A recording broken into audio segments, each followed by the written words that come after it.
Hi guys, ako nga pala si Charlie. Ngayong video naman guys, tuturuan ko kayo kung paano maglinis ng C drive or local DC sa Windows 10 ninyo. Napakadali lang nito gawin guys, dahil wala kayong ida-download, i-install or gagamiting third-party program sa tutorial na ito. Ang paglilinis ng unwanted files sa C drive ay nakakatulong upang mas bumilis at gumanda ang performance ng PC natin. Kaya kung namamblema ka sa PC mo dahil malag, huwag kang mag-alala dahil susolusyonan natin yan.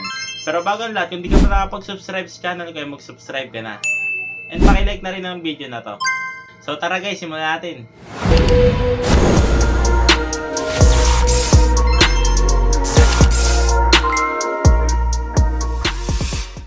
So yun guys, bali ang una pala natin gagawin guys, tatanggalin natin ang mga unwanted files. So bali pupunta tayo dito sa lower left, sa may Windows. Then magta-type tayo ng run, then enter. Bali may lalabas na ganyan. Tapos ita-type nyo lang temp, then enter.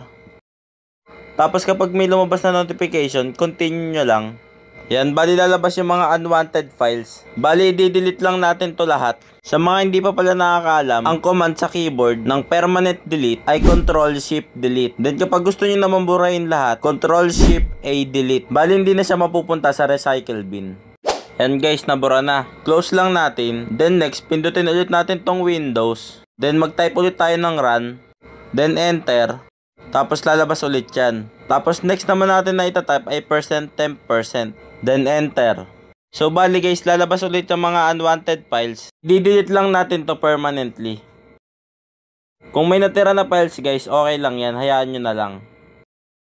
Then next, click ulit natin tong Windows. Then mag-type ulit tayo ng run. Then next naman natin na itatype ay prefetch.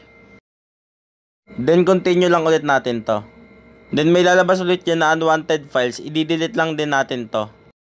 Then close na natin. So tapos na tayo mag-delete ng unwanted files. Next naman ay tatanggalin natin ang mga nakapin dito sa start. Minsan kasi nakapagpadagdag din ito ng lag. So bali right click lang natin tong apps. Then unpin lang natin to from start. Yan, lahat ng nakikita nyo sa start ay unpin nyo lang guys. Pwede nyo rin uninstall guys kung hindi nyo naman ginagamit.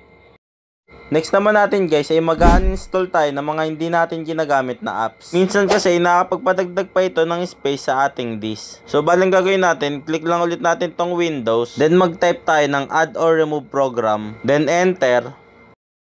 Then lalabas yung apps and features. Scroll down nyo lang guys. Then kapag may nakita kayong app na hindi nyo ginagamit or sa tingin nyo na hindi nyo magagamit, i-uninstall nyo na. Pero take note guys, huwag kayo basta-basta mag-uninstall na hindi nyo alam na app. Baka kasi importante ang app na yon and maapektuhan ng settings ng PC ninyo. Kung gusto nyo guys, igayahin nyo na lang kung ano yung mga in-uninstall ko. Then next, punta naman tayo sa recycle bin or open nyo yung Windows, then i-type nyo recycle bin. Dito pala sa part na to guys, wala palang laman yung recycle bin ko, kaya wala akong madi-delete. Kung sa inyo guys meron, delete nyo na lang yung mga files sa recycle bin ninyo. Then next naman mag-optimize tayo ng drives. Open ulit natin yung Windows, then magta-type tayo ng defragment. Yan, bali lalabas yung optimized drive. Bali optimize lang natin tong drive C. Then pati itong system reserve. Then kapag natapos na yung pag-optimize, i-close nyo na. Then next naman natin guys ay disk cleanup. Bali open natin tong folder. Then click nyo yung disk PC. Then right click ninyo yung local disk C. Tapos click nyo yung properties. Then click nyo yung disk cleanup. Bali sa akin pala guys, check ko lahat ng may box dyan. Kung sa tingin ninyo na may importante dyan guys, ay huwag nyo na lang lagyan ng check para hindi ito ma-delete. Yan, tapos okay lang natin. Then delete files. Antayin lang natin ito matapos guys. Automatic naman na magko-close yan. Yun lang guys. Ganun lang kadali maglinis ng C drive or local disk sa mga PC natin. So yun guys. Ganun lang maglinis ng C drive ng PC natin. Kung may katanungan pa kayo guys, ay mag-comment lang kayo sa ibaba. At sasagutin ko ang lahat ng yan. Sana ay may natutunan kayo sa video ngayon.